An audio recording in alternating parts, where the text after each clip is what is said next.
নরসিংদীতে গতকাল শুক্রবারের ভয়াবহ ভূমিকম্পের রেশ কাটতে না কাটতেই শনিবার ২২ নভেম্বর আবারও ভূকম্পন অনুভূত হয়েছে। আগের ভূমিকম্পের ২৪ ঘন্টা না যেতেই নতুন কম্পন ধরা পড়েছে আবহাওয়া অধিদপ্তরের ভূমিকম্প পর্যবেক্ষণ ও গবেষণা কেন্দ্রে। শুক্রবারের ৫.৭ মাত্রার ভূমিকম্পটি হয়েছিল সকাল ১০টা ৩৮ মিনিট ২৬ সেকেন্ডে, আর শনিবারের ভূমিকম্প অনুভূত হয় সকাল ১০টা ৩৬ মিনিট ১২ সেকেন্ডে। যদিও আজকের ভূমিকম্পটি শক্তিতে ছিল অনেকটা দুর্বল, রিক্টার স্কেলে এর মাত্রা ছিল ৩.৩, তাই বড় ধরনের কোনো ক্ষতির খবর পাওয়া যায়নি। তবে উৎপত্তি স্থল নিয়ে সকাল থেকে বিভ্রান্তি তৈরি হয়।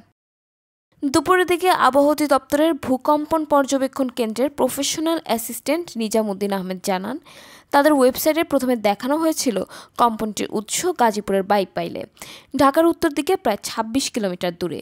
সরকারি পর্যবেক্ষক প্রতিষ্ঠানটির সাইটেও একই তথ্য দেখা যাচ্ছিল, কিন্তু ঘণ্টাখানেক পর ওয়েবসাইটের তথ্য হালনাগাদ হলে দেখা যায় ভিন্ন চিত্র। ভূকম্পন পর্যবেক্ষণ কেন্দ্র জানায়, আজকের কম্পনের উৎপত্তিস্থল আসলে নরসিংদীর পলাশ। ঢাকার সঙ্গে দূরত্ব ২৬ কিলোমিটার হলেও অবস্থানগত দিক থেকে এটি গতকালের ভূমিকম্পের উৎস নরসিংদীর মাধবদীর কাছাকাছি।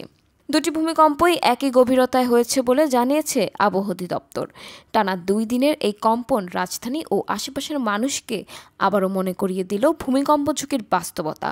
আর বিশেষজ্ঞদের সামনে প্রশ্ন রেখে গেল, মাধবদী পলাশ অঞ্চলে ভূতাত্ত্বিক চাপ কি ক্রমেই জমে উঠেছে?